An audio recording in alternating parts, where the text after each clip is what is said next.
Jadi menurut saya, hal ini benar-benar sangat memuakan, brengsek, dan bangsat sekali. Kewajiban negara atau pemerintah ke rakyat malah dianggap utang budi yang harus dibayar.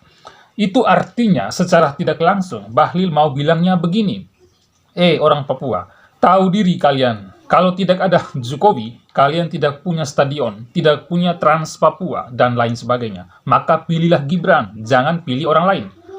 Saya kira juga selama ini Bahlil itu orangnya baik, ternyata sangat bahlul sekali dia. Sosok penjilat, sosok menteri yang sangat oportunis. Ini sangat aneh, karena apa? Karena sudah menjadi kewajiban, tugas dan tanggung jawab seorang pemimpin itu dipilih untuk membangun bangsa ini, melayani rakyat, mensejahterakan rakyatnya. Malah itu dianggap Bahlil utang budi yang harus dibayar kembali oleh rakyat. Padahal di sisi lain juga apa yang sudah dikerjakan dibangun oleh Presiden Jokowi selama ini di Papua itu bukan pakai uang pribadinya atau uang tabungan keluarganya, tapi itu semua menggunakan uang negara, uang rakyat.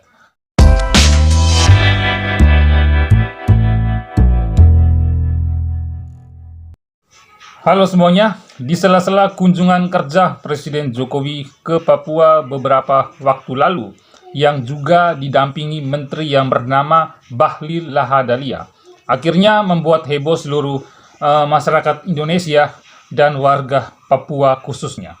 Mengapa? Karena Bahlil Lahadalia ini semakin ke sana, semakin ke sini dia itu.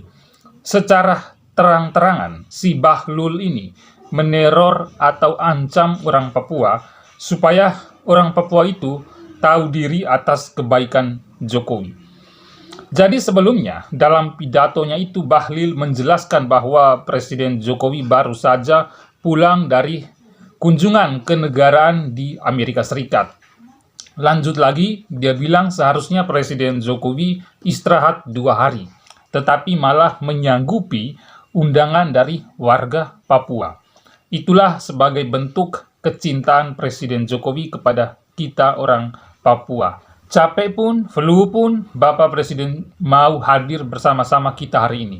Jadi kalau Bapak Presiden sudah baik, kita tahu diri saja toh. Itulah yang disampaikan Bahlil pada pembukaan Sale Teluk Cendrawasih 2023. Betul kan saudara? Nah, saya tidak perlu lanjutkan. Terjemahkan saja sendiri. Imbunya lagi. Nah, apa yang disampaikan Bahlil ini sudah sangat-sangat jelas kalau dia itu mau mengajak warga Papua supaya balas semua kebaikan Presiden Jokowi selama membangun Papua dengan mendukung Gibran sebagai cawapresnya Prabowo. Apalagi di situ juga dia menyuruh kita untuk terjemahkan sendiri maksud dari pernyataannya itu.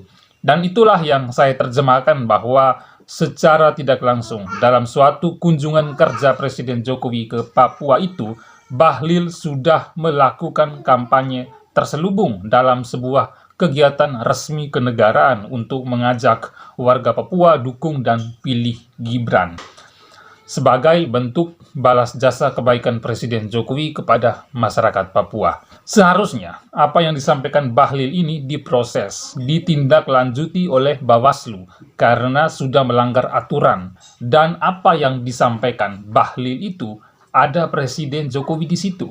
Dan sama sekali tidak ditegur oleh Jokowi, malah yang ada Presiden sepertinya ikut menikmati, bahkan secara tidak langsung ikut mengamini apa yang disampaikan si Bahlil itu. Padahal itu bukan di acara kampanye, tapi dalam urusan kenegaraan resmi. Jadi menurut saya, hal ini benar-benar sangat memuakan, brengsek, dan bangsat sekali. Kewajiban negara atau pemerintah ke rakyat malah dianggap utang budi yang harus dibayar.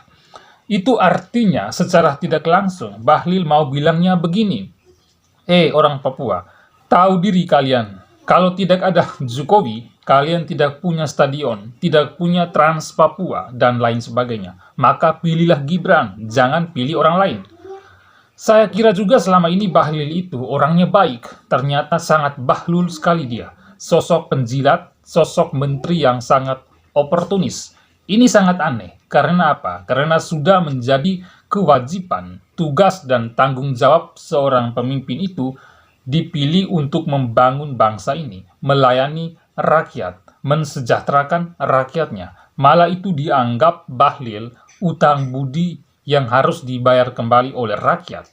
Padahal di sisi lain juga apa yang sudah dikerjakan, dibangun oleh Presiden Jokowi selama ini di Papua itu bukan pakai uang pribadinya atau uang tabungan keluarganya, tapi itu semua menggunakan uang negara, uang rakyat.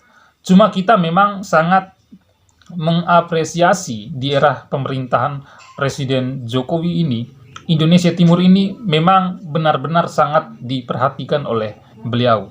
Tapi bukan berarti kita harus balas jasa untuk kemudian memilih Gibran.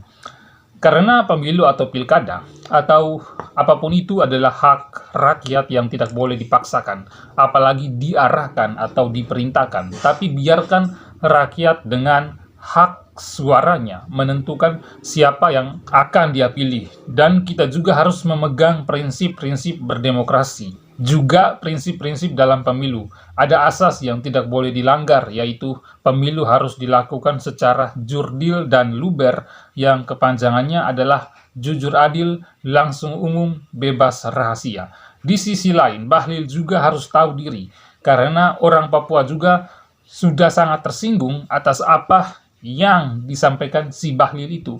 Memangnya kenapa juga orang Papua harus tahu diri? Padahal orang Papua tidak pernah minta agar negara atau pemerintah untuk tahu diri karena sudah mencuri banyak tanah di Papua.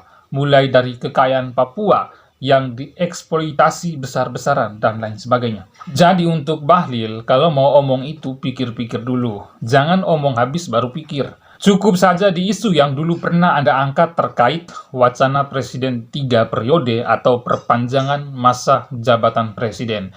Jangan lagi kemudian membuat isu-isu miring yang hanya mau memprovokasi masyarakat Indonesia dan Papua khususnya.